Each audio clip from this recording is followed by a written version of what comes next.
silakan.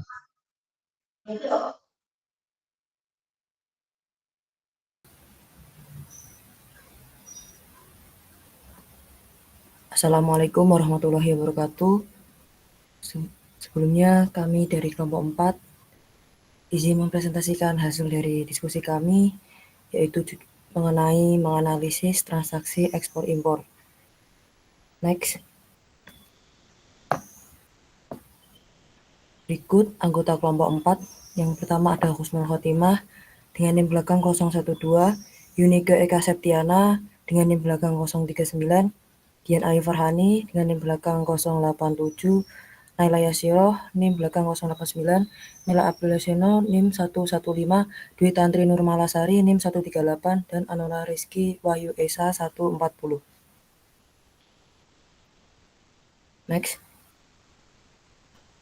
Selanjutnya yang akan dibahas kami pada presentasi kali ini yaitu ada pengertian ekspor impor, perjanjian dasar transaksi ekspor impor, cara pembayaran transaksi ekspor impor, pembiayaan ekspor dengan letter of credit syariah, pembiayaan impor dengan letter of credit syariah, metode pembayaran dan tantangan perusahaan, dan yang terakhir studi kasus. Next. Yang pertama, pengertian ekspor impor. Ekspor adalah kegiatan mengeluarkan barang dari daerah kepabeanan Indonesia ke negara lain. Impor adalah kegiatan memasukkan barang dari luar negeri ke dalam daerah kepabeanan Indonesia. Kegiatan ekspor impor merupakan bagian dari perdagangan internasional yang melibatkan pengiriman barang antar negara dengan mengikuti prosedur, peraturan, dan standar yang berlaku. Dasar hukum dan regulasi di Indonesia. Yang pertama, UU Nomor 7 Tahun 2014. Ini berisi tentang perdagangan, mengatur definisi, kewajiban perizinan, larangan, dan pembatasan ekspor impor. Yang kedua, Peraturan Pemerintah Nomor 29 Tahun 2021 berisi tentang penyelenggaraan bidang perdagangan sebagai turunan UU Perdagangan untuk mengatur lebih rinci soal kebijakan ekspor impor.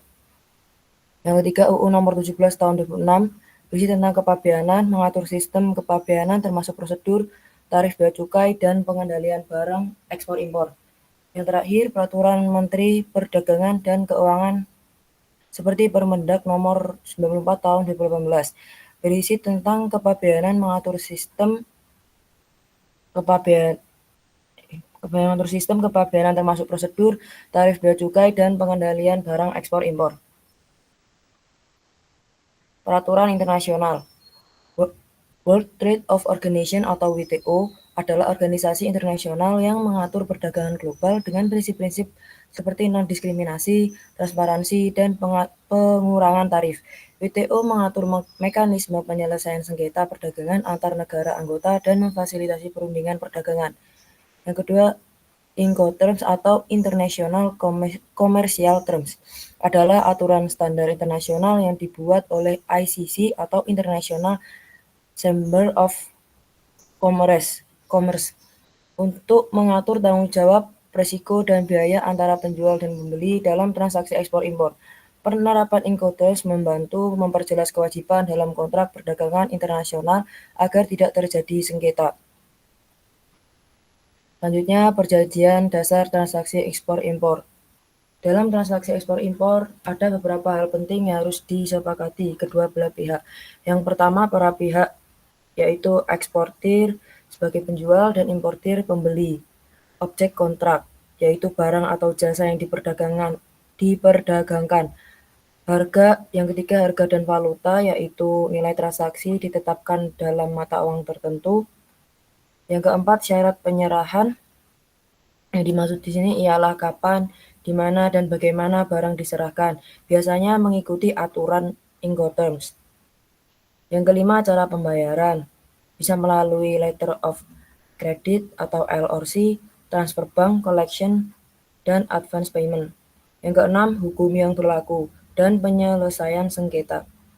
Yang dimaksud di sini pada saat sejak awal sudah ditentukan apakah melalui arbitrase internasional atau melalui pengadilan. Next. Selanjutnya, klausul penting dalam kontrak. yaitu pasal-pasal atau ketentuan khusus yang dimasukkan untuk mengatur hal penting agar kontrak jelas, mengikat, dan memiliki kepastian hukum. Berikut contoh klausul penting dalam kontrak. Yang pertama, deskripsi barang. Harus detail. Di sini mencangkup jenis, jumlah, dan kualitas. Yang kedua, harga dan syarat pembayaran, termasuk bunga atau denda jika terjadi keterlambatan. Selanjutnya, pengiriman dan asuransi, mengikuti aturan Incoterms untuk menghindari salah paham. Selanjutnya, force majeure. Ini dimaksud adalah kondisi darurat yang berada di luar kendali, misalnya bencana alam, perang, atau pandemi. Selanjutnya, hak dan kewajiban para pihak. Eksportir di sini wajib menyerahkan barang sesuai kesepakatan dan importir wajib membayar tepat waktu. Dan yang terakhir, klausul arbitrase dan hukum yang berlaku. Misalnya BANI untuk Indonesia atau ICC yaitu untuk di negara Paris. Selanjutnya contoh perjanjian ekspor impor. Misalnya kontrak ekspor kopi Indonesia ke Jepang. Eksportirnya dari PT Nusantara Coffee Indonesia, importirnya Tokyo Coffee Ltd Jepang. Barangnya yaitu kopi Arabica 50 ton dengan kualitas premium. Harganya 150.000 US dollar. Dibayar melalui via LRC. Penyerahan di CIF Tokyo Port menggunakan Incoterms tahun 2020. Force majeure-nya yaitu bencana alam, embargo, atau perang. Penyelesaian sengketanya dengan arbitrase ICC di Singapura.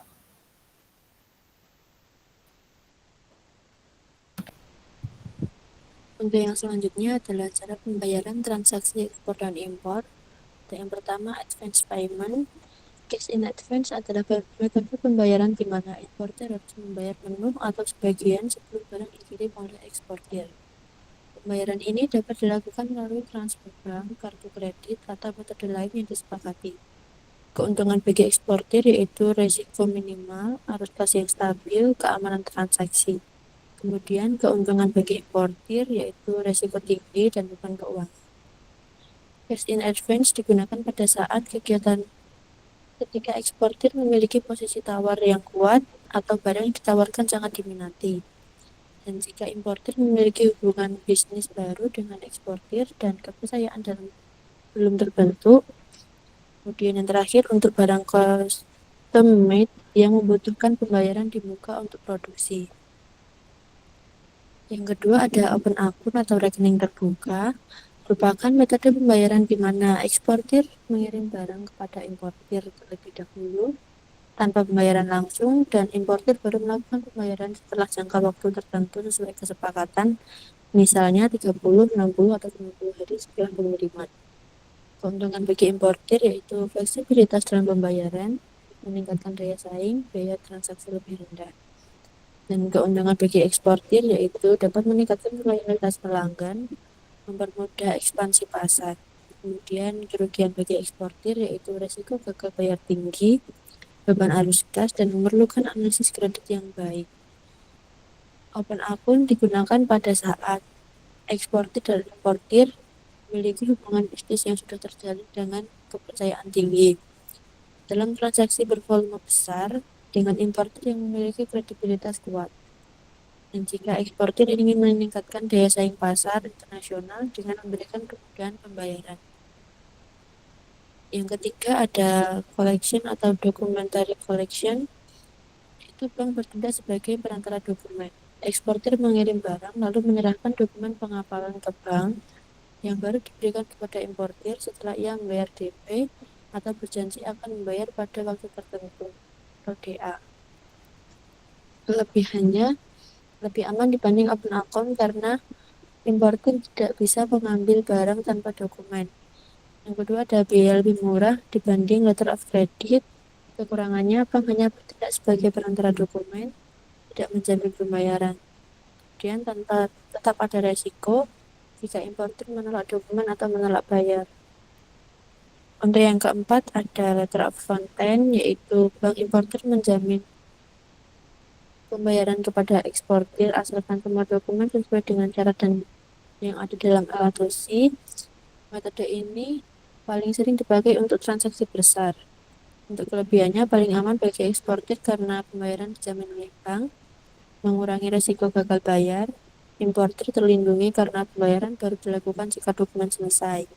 Kemudian kekurangannya, biaya yang tinggi karena melibatkan banyak administrasi dan provisi bank, kemudian proses yang rumit dan membutuhkan dokumen lengkap, yang terakhir bisa memakan waktu lebih lama.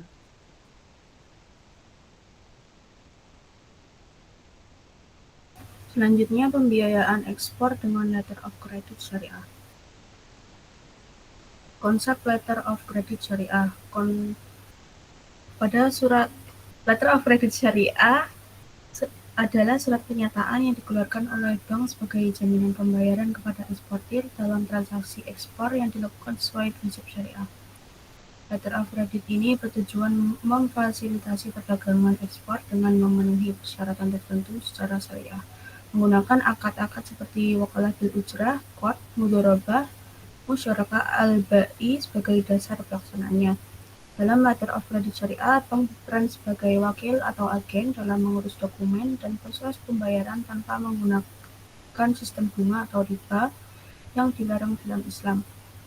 Besaran ujrah atau fee untuk jasa bank disepakati di awal dan dinyatakan nominal, bukan persentase. Jadi, letter of credit syariah berfokus pada jasa dan penangguhan pembayaran yang halal dan adil sesuai ajaran Islam.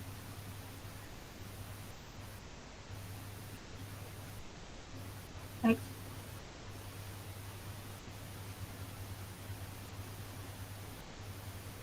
Perbedaan dengan letter of credit syariah konvensional. Perbedaan terletak pada prinsip dan akad yang digunakan. Letter of credit konvensional menggunakan sistem bunga dan kredit yang mengandung unsur riba.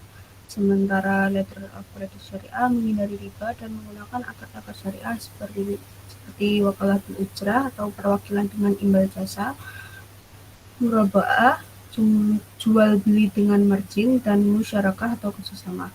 Dalam praktek konvensional, jika importer tidak dapat membayar lunas, visa kewajiban bisa beralih dengan kredit dengan bunga dan penalti. Namun, dalam letter of credit syariah, mekanisme tersebut diganti dengan akad-akad yang sesuai syariah agar tidak ada unsur riba, dan bank hanya memperoleh fee atau margin yang disepakati. Selanjutnya, contoh penerapan. Dalam pembiayaan ekspor adalah saat bank syariah menerbitkan surat jaminan pembayaran atas permintaan eksportir yang menjual barang ke luar negeri.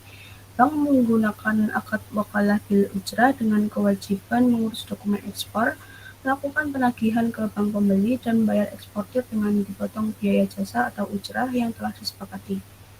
Akad ini memastikan mekanisme aman sesuai syariah dan menghindari bunga serta spekulasi. Contohnya adalah bank syariah yang menerbitkan letter of credit untuk ekspor komoditas seperti tekstil atau hasil pertanian dengan akad yang sesuai dengan fatwa Dewan Syariah Nasional MUI. Dengan skema ini, transaksi ekspor berjalan lancar dengan jaminan pembayaran yang sesuai prinsip syariah tanpa riba.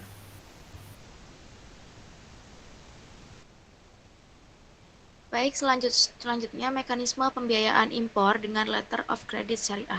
Yang pertama yaitu importir mengajukan permohonan letter of credit syariah, kemudian yang kedua bank syariah menyerahkan dokumen ke importir, kemudian melakukan pembayaran, kemudian yang ketiga negosiasi bank membayar eksportir jika dokumen sesuai, kemudian yang keempat eksportir mengirim barang dan dokumen. Kemudian yang kelima, bank syariah menerbitkan letter of credit syariah. Kemudian yang terakhir, advising bank menyampaikan letter of credit ke eksportir.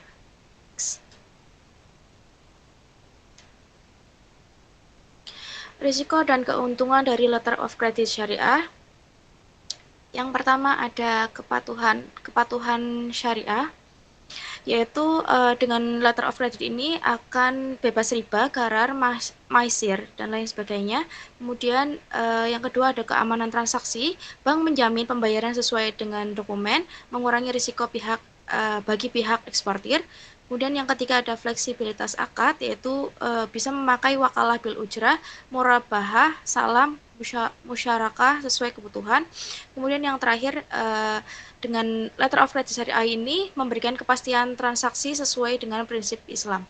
Kemudian risiko dari letter of credit syariah ini, yang pertama ada credit risk, importir gagal membayar kewajiban ke bank. Yang kedua, risiko reputasi, yaitu jika bank tidak bisa memenuhi janji sesuai letter of credit syariah. Letter of credit syariah ini memberikan risiko reputasi kepada orang yang membuat yang menggunakan letter of credit syariah ini sendiri. Kemudian yang ketiga, regulasi terbatas, kemudian keterlibatan bank konvensional, kemudian yang terakhir tanggung jawab terbatas. Selanjutnya yaitu metode pembayaran dan tantangan perusahaan. Dalam perdagangan internasional, metode pembayaran yang akan digunakan haruslah dipilih dengan sebaik mungkin. Eksportir tentu saja ingin mendapatkan pembayaran cepat mungkin untuk menghindari risiko gagal bayar. Sementara importir ingin menerima barang terlebih dahulu sebelum melakukan pembayaran guna memastikan kualitas dan kesesuaiannya dengan pesanan. Berikut adalah 5 metode pembayaran yang umum digunakan dalam aktivitas ekspor-impor. Next.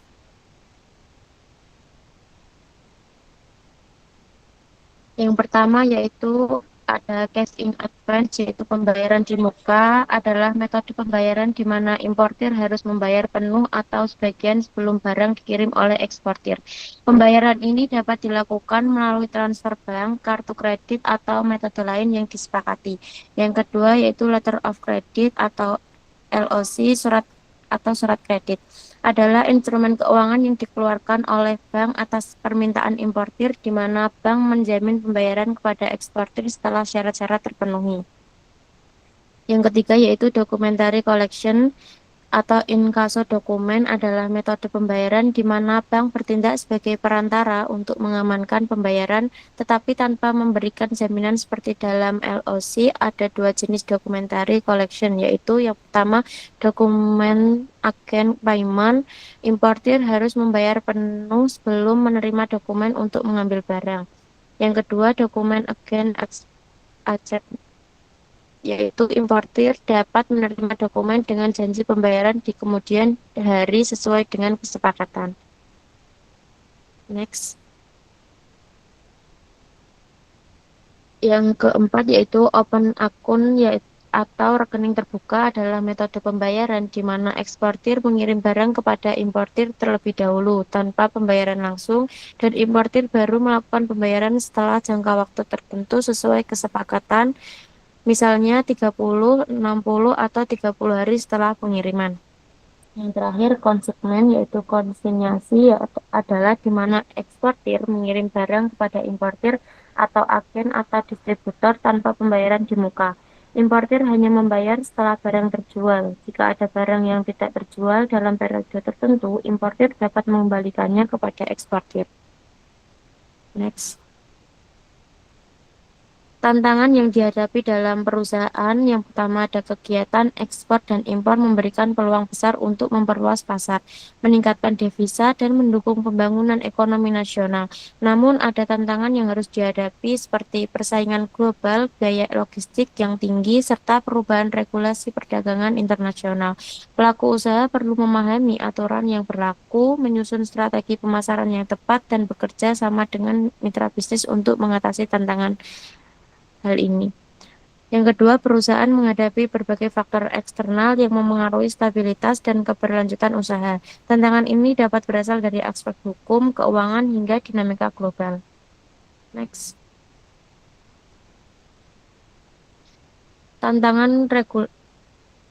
Tantangan regulasi adalah perusahaan yang harus menyesuaikan diri dengan aturan pemerintahan, pajak, dan standar hukum yang sering berubah, seperti perubahan kebijakan pemerintah dan aturan hukum, perizinan usaha yang rumit dan birokrasi panjang, kepatuhan terhadap standar nasional maupun internasional, dan dampak pajak dan regulasi lingkungan.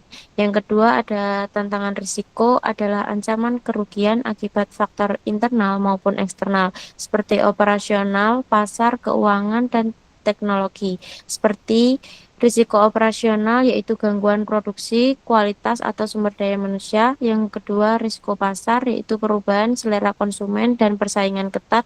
Yang ketiga, risiko keuangan dengan kredit macet dan likuiditas rendah.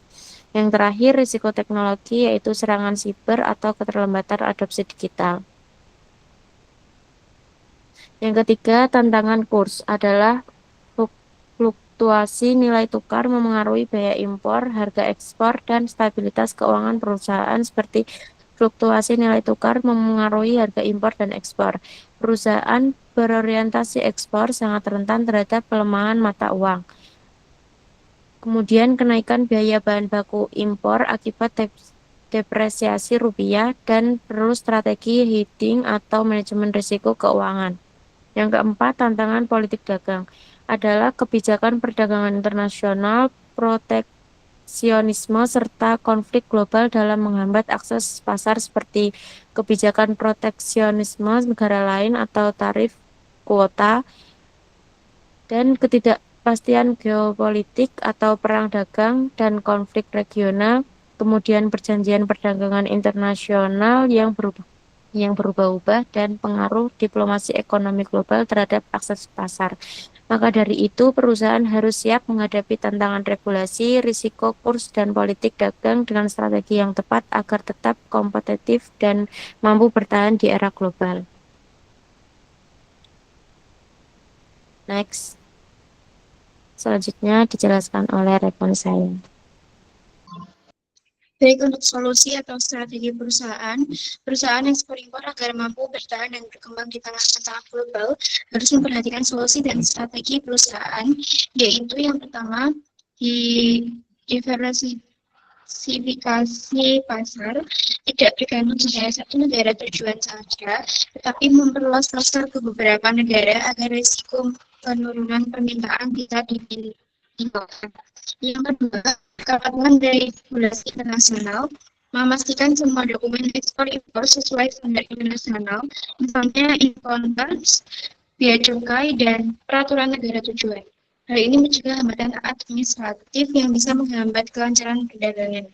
Yang ketiga, pengelolaan risiko kurs, penggunaan instrumen keuangan seperti melindungi perusahaan dari fluktuasi nilai tukar.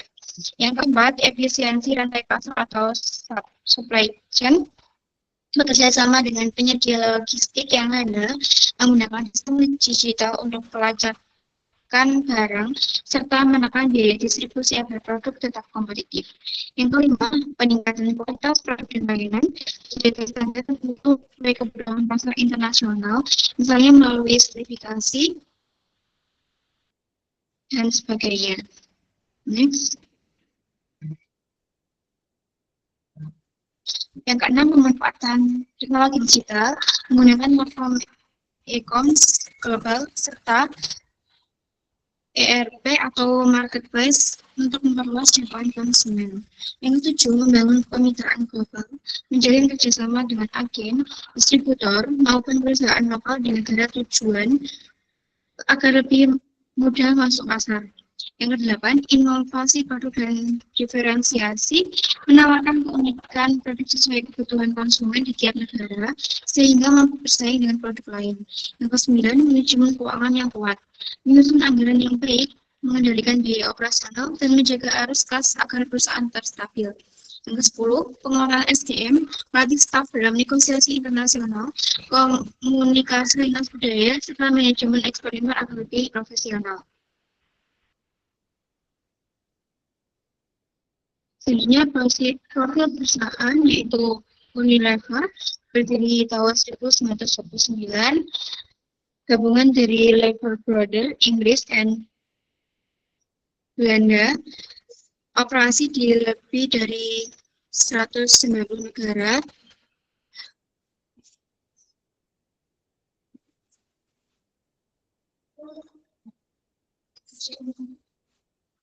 Nah, untuk pusat di Indonesia sendiri itu berdiri dari sejak tahun 1933.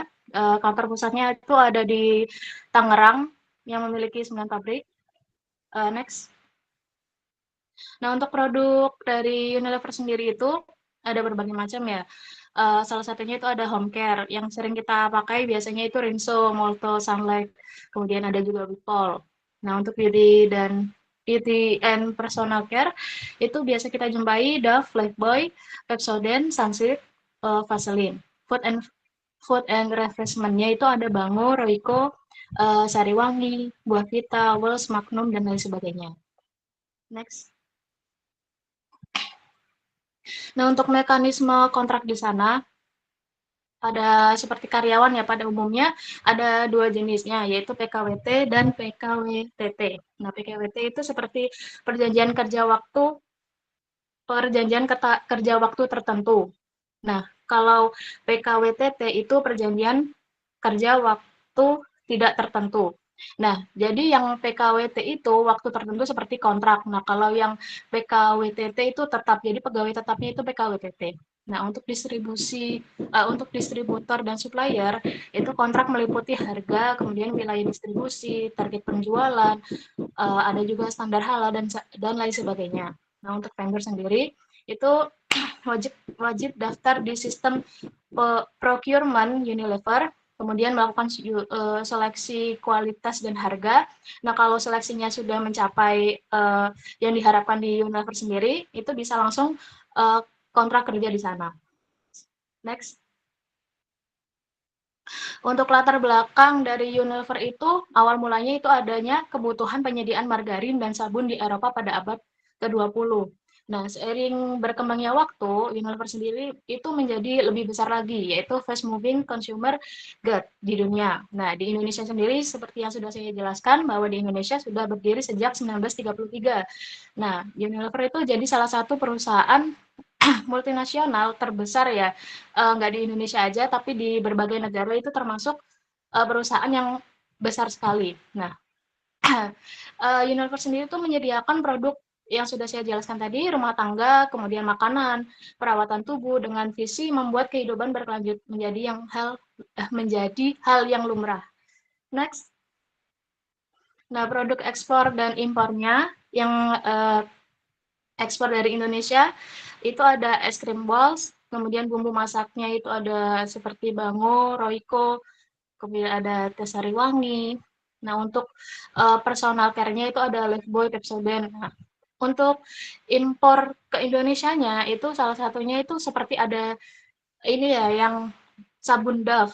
Nah, Dove itu kan ada banyak macamnya ya, ada sampo, ada sabun, ada yang scrub juga. Nah, salah satunya saya ambil contoh waktu itu kan pernah booming juga yang scrub Dove yang waktu itu. Nah, di Indonesia itu belum produksi itu. Jadi, kalau masyarakat Indonesia pengen pakai produk itu harus beli dulu di luar, kayak itu ikut just tip dan lain sebagainya. Seperti itu. Next. Nah, untuk bagaimana kontrak dagang dikelola, itu mengacu pada hukum perdagangan internasional, itu biasanya ada WTO, kemudian ada regulasi lokal. Nah, untuk kontrak ekspor impor biasanya itu mencakup volume pemesanannya, kemudian harga, metode pembayaran, kemudian syarat pengiriman, ada juga standar kualitas dan kehalalannya. Nah, pengawasannya itu ketat melalui divisi supply chain dan procurement untuk memastikan kepatuhan pada etika bisnis, sustainability, dan regulasi tiap negara. Next. Selanjutnya akan dijelaskan oleh rekan saya.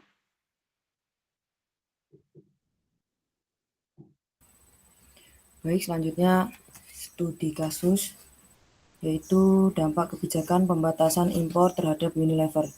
Jadi pada tahun 2022, pemerintah memperlakukan kebijakan pembatasan barang impor yang berdampak langsung pada berbagai industri. Kebijakan ini dinilai kurang melalui pengujian komprehensif, sehingga justru menimbulkan kesulitan bagi pelaku industri dalam memenuhi kebutuhan bahan produksi. Salah satunya adalah Unilever yang terpaksa menangguhkan seluruh aktivitas impor dan ekspor, termasuk produk Lifebuoy. Akibatnya, biaya produksi meningkat tajam dan harga jual produk menjadi lebih tinggi, sehingga jumlah penjualan pun menurun. Untuk bertahan, Unilever harus melakukan penyesuaian dalam proses pengadaan dan mencari strategi efisiensi biaya agar mampu menekan dampak kenaikan harga dan menjaga daya saing produk di pasar.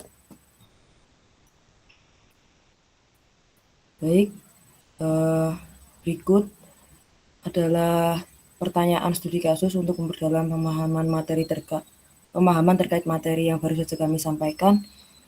Dari teman-teman mungkin bisa menjawab dari ketiga pertanyaan berikut. Kami persilahkan.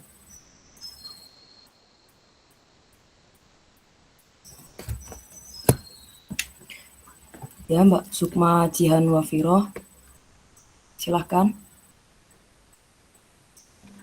Baik, terima kasih atas kesempatannya. Saya izin untuk menjawab pertanyaan nomor 1, yaitu kebijakan pembatasan impor termasuk salah satu tantangan regulasi dalam perdagangan internasional. Nah, menurut kalian bagaimana seharusnya perusahaan seperti Unilever menyesuaikan diri agar tetap bisa beroperasi meski ada regulasi ketat dari pemerintah? Nah, menurut saya, perusahaan seperti Unilever ini memang harus menyesuaikan diri dengan kebijakan pembatasan impor agar operasionalnya ini tetap berjalan. Nah, perusahaan Unilever itu bisa mencari alternatif pemasok dari dalam negeri maupun negara lain seperti China, India, atau Thailand yang dikenal sebagai negara penyedia bahan baku industri makanan, minuman, dan produk perawatan pribadi, sehingga pasokan ini masih tetap lancar. Selain itu, Unilever juga perlu meningkatkan efisiensi rantai pasok dengan memanfaatkan teknologi digital untuk memantau pengiriman, mengatur logistik, dan mengelola persediaan, sehingga biaya distribusi dan penyimpanan ini masih tetap terkendali meski ada pembatasan impor dari pemerintah. Nah, kemudian kepatuhan terhadap regulasi pemerintah ini juga salah satu yang penting. Perusahaan seperti Unilever ini harus memastikan semua dokumen dan izin impor lengkap serta sesuai standar agar kegiatan ekspor maupun impor tidak terganggu. Nah, pengelolaan keuangan juga menjadi faktor penting karena pembatasan impor bisa menyebabkan kenaikan biaya produksi. Misalnya tadi yang sudah dijelaskan di studi kasusnya pada tahun 2022 ketika pemerintah memberlakukan pembatasan impor, Unilever harus menyesuaikan strategi pengadaan dan efisiensi biaya agar operasional tetap berjalan tanpa memberatkan keuangan perusahaan. Nah, langkah-langkah tersebut termasuk diversifikasi sumber bahan baku dari beberapa negara, efisiensi supply chain, kepatuhan terhadap regulasi, dan pengelolaan keuangan yang tepat. Menurut saya, Unilever tetap bisa beroperasi dan menjaga kualitas produknya meski menghadapi regulasi pemerintah yang sangat ketat. Seperti itu. Baik, terima kasih Mbak Jihan. Jawabannya sudah sangat lengkap dan menjawab sudah benar. Selanjutnya untuk pertanyaan nomor 2 dan 3, silakan teman-teman. Ya, Mas Ananda Rossi Ardiansyah, silakan. Di sini saya ingin menjawab pertanyaan nomor 2, yaitu dalam materi ada solusi perusahaan seperti efisiensi supply chain, diversifikasi pasar, dan kepatuhan regulasi. Dari studi kasus Unilever, strategi mana yang paling relevan untuk mengatasi kenaikan biaya produksi akibat pembatasan impor dan mengapa?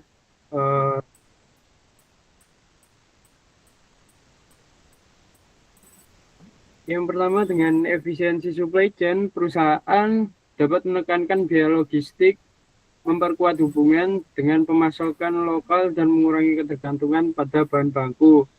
Sedangkan untuk diversifikasi pasar itu juga penting agar Unilever tidak terlalu bergantung pada satu sumber bahan baku atau satu wilayah saja. Kombinasi ini membantu perusahaan tetap kompetitif meskipun biaya meningkat karena pembatasan impor. Kalau menurut saya sendiri, antara 3 seperti efisiensi supply chain dan diversifikasi maupun kepatuhan regulasi, ini yang lebih cocok dengan kasus Unilever adalah efisiensi supply chain, karena perusahaan dapat menekankan biaya logistik sehingga dapat lebih hemat dalam pengeluaran biaya dan memperkuat hubungan antara pemasok lokal, sehingga UMKM di sekitar Unilever jadinya lebih meningkat juga, dan yang pasti mengurangi ketergantungan bahan baku pada pada bahan baku impor. Mungkin itu saja yang bisa saya sampaikan. Terima kasih. Terima kasih Mas Rosi atas jawabannya. Selanjutnya Mbak Dewi Nurseva, persilahkan. Baik, terima kasih atas kesempatannya. Saya izin menjawab pertanyaan nomor 3. Jika regulasi pembatasan impor terus diberlakukan, apa dampaknya bagi posisi Indonesia dalam perdagangan internasional? Nah, jika kebijakan pembatasan impor seperti yang terjadi pada tahun 2022 di Unilever terus diberlakukan tanpa adanya evaluasi secara menyeluruh, posisi Indonesia dalam perdagangan internasional itu berpotensi melemah. Nah, studi kasus Unilever itu menunjukkan bahwa kebijakan tersebut menyebabkan perusahaan harus menangguhkan aktivitas impor dan ekspor, termasuk produk seperti Lifebuoy. Nah, akibatnya biaya produksi meningkat tajam dan harga jual produk menjadi lebih tinggi, yang berdampak langsung pada penurunan jumlah penjualan. Nah, situasi tersebut mencerminkan bagaimana regulasi yang tidak didukung oleh kesiapan industri lokal dapat menghambat daya saing produk Indonesia, baik di pasar domestik maupun global. Nah, jika banyak perusahaan mengalami kesulitan yang serupa, maka citra Indonesia sebagai negara tujuan investasi dan mitra dagang yang stabil bisa terganggu. Investor asing akan cenderung menghindari pasar yang regulasinya tidak konsisten atau menimbulkan risiko operasional yang tinggi.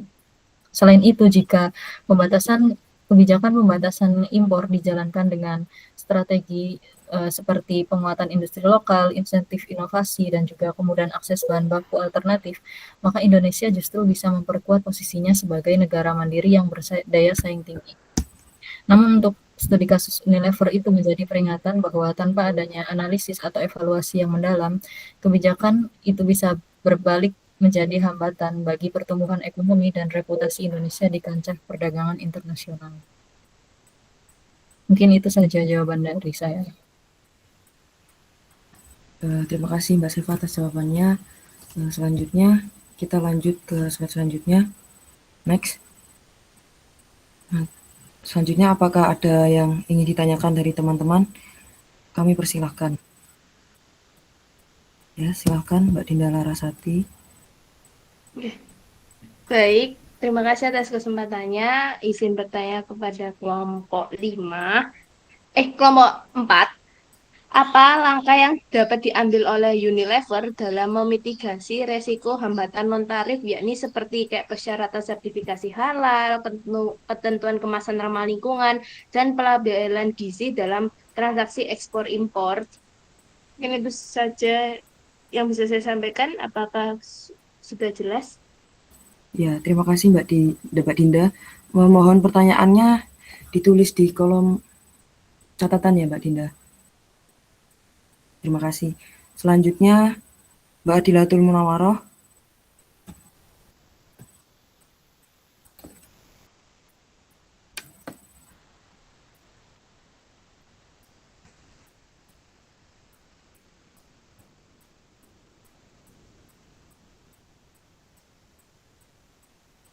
Ya, terima kasih kesempatannya.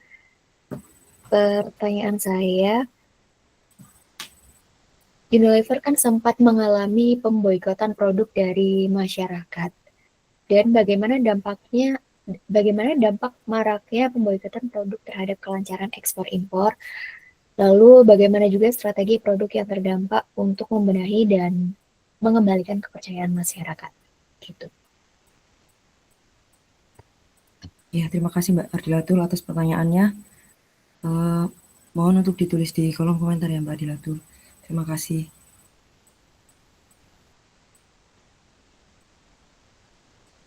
Selanjutnya, apakah ada lagi yang ingin ditanyakan? Ya, Mbak Sukma Jianwafiro, dipersilahkan. Baik, terima kasih atas kesempatannya.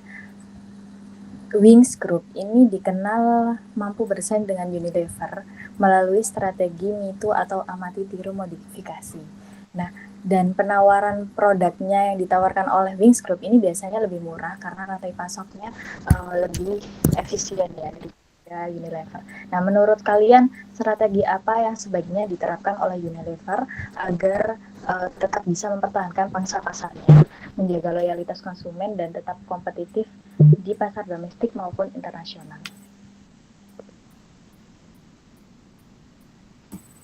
Ya, baik Mbak Jihan. Terima kasih atas pertanyaannya. Selanjutnya, apa yang bertanya?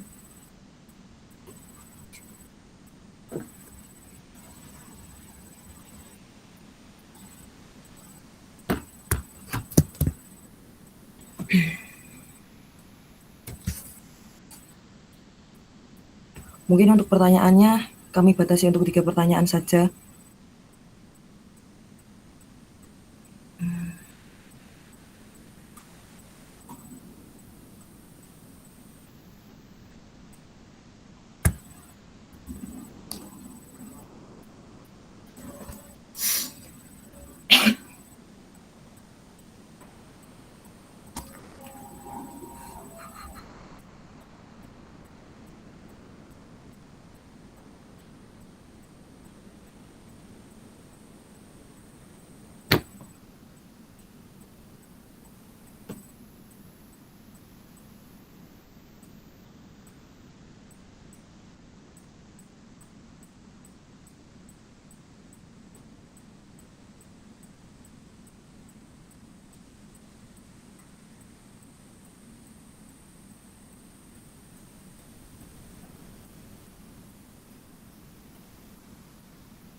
Baik, saya akan menjawab pertanyaan dari Mbak Jihan. Langsung saja ke jawabannya. Jika Wings Group mampu menekan harga melalui strategi MeToo dan rantai pasok yang efisien, maka Unilever sebaiknya tidak hanya masuk ke persaingan harga, karena hal itu akan membuat brand yang sudah mapan kehilangan value-nya. Justru strategi yang paling tepat adalah memperkuat diferensiasi melalui inovasi produk dan citra merek. Unilever perlu menghadirkan produk dengan nilai tambah yang tidak mudah ditiru, misalnya inovasi ramah lingkungan, varian premium, atau kampanye kesehatan yang relevan dengan gaya hidup konsumen modern. Dengan begitu, konsumen tidak hanya membeli karena kebutuhan fungsional, tapi juga karena ada kepercayaan, kebanggaan, dan keterkaitan emosional dengan merek. Selain itu, Unilever harus membangun loyalitas jangka panjang dengan memanfaatkan teknologi digital, baik melalui program customer engagement maupun kampanye interaktif yang mendekatkan merek dengan konsumen. Hal ini penting agar konsumen tidak mudah beralih meskipun ada produk serupa dengan harga yang lebih murah. Di sisi lain, efisiensi rantai pasok tetap perlu diperhatikan, namun bukan untuk menurunkan harga semata, melainkan untuk memastikan ketersediaan produk yang stabil, distribusi yang cepat, serta mendukung strategi keberlanjutan. Dengan kombinasi inovasi, penguatan merek, dan loyalitas konsumen yang berkelanjutan, Unilever dapat mempertahankan pangsa pasarnya sekaligus menjaga reputasi sebagai perusahaan global yang tidak hanya menjual produk, tapi juga menawarkan nilai dan keberlanjutan. Bagaimana Mbak Jihan? Jawabannya apakah bisa diterima? Bisa, terima kasih. Ya, sama-sama Mbak Jihan.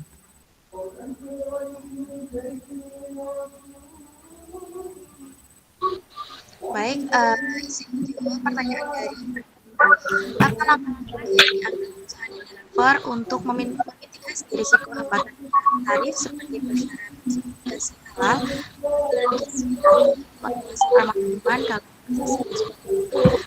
Perusahaan ini memastikan produk dan pabrik memiliki sertifikasi halal sesuai aturan negara tujuan, menyesuaikan label gizi berdasarkan standar lokal, serta terus berinovasi membuat kemasan yang dapat didaur ulang atau ramah lingkungan. Untuk mempermudah kepatuhan, Unilever memiliki tim khusus yang memantau regulasi tiap negara, menyiapkan dokumen yang dibutuhkan, dan bekerja sama dengan lembaga sertifikasi resmi. Selain itu, perusahaan menyiapkan beberapa versi label atau kemasan agar fleksibel di pasar berbeda, memindahkan sebagian produksi ke dalam negeri atau regional bila diperlukan, serta aktif berdialog dengan regulator agar aturan lebih sesuai. Semua ini ditunjang dengan sistem digital untuk melacak bahan baku dan dokumen ekspor impor sehingga proses lebih cepat dan transparan. Apa sudah bisa menjawab Mbak Dinda? Baik, sudah bisa. Terima kasih.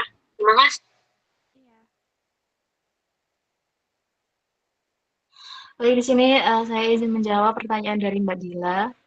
Unilever sempat mengalami pemboikotan produk dari masyarakat. Bagaimana dampak maraknya pemboikotan produk terhadap kelancaran ekspor dan impor? Dan bagaimana strategi produk yang terdampak untuk membenahi dan mengembalikan kepercayaan masyarakat. Nah, tentunya kalau pemboikotan produk terhadap kelancaran ekspor dan impor.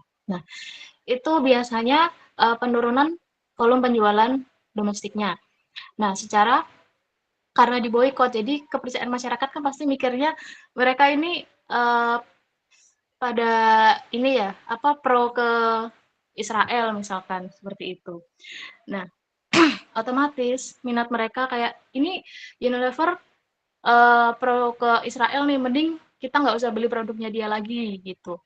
Nah, otomatis orang-orang pada ini ya jarang yang beli produknya Unilever lagi karena itu tadi. Nah, jadi penurunan volume penjualan domestik. Jadi konsumen pada nggak mau beli lagi karena adanya isu tersebut. Nah, otomatis juga terganggu ke distribusi ekspornya juga. Karena yang semulanya diproyeksi untuk ekspor biasanya mengalami penumpukan stok. Nah, akibat adanya isu tersebut, akhirnya ekspor juga terpengaruh. Nah, untuk citra global juga terpengaruh ya, karena isu boykot itu nggak cuma di negeri kita aja yang ada isunya itu. Jadi di luar negeri juga banyak kan yang kena isu kalau Unilever itu pro ke Israel tadi. Nah, untuk strategi gimana Unilever itu mengambil kepercayaan masyarakat lagi, itu biasanya mereka harus melakukan klarifikasi ke publik seperti apa gitu. Nah, kemudian melakukan rebranding lagi dengan seperti menonjolkan nilai-nilai produk mereka, kalau seperti memberitahu ke masyarakat di sana kalau ini loh produk kita itu bagus kok, jadi tolong pakai lagi ya gitu. Nah, kemudian ada juga kolaborasi dengan pemangku kepentingan lokal. Jadi Unilever sendiri juga bisa bekerja sama dengan pemerintah atau komunitas, kemudian ataupun lembaga independen untuk memastikan komitmen perusahaan tidak hanya retorika. Nah, hal ini bisa meningkatkan kredibilitas. Jadi mereka bisa ikut kolaborasi aja sama kepentingan lokal gitu untuk meningkatkan minat masyarakat kembali seperti itu. Menurut saya, apakah jawaban dari saya bisa menjawab pertanyaannya Mbak Dila?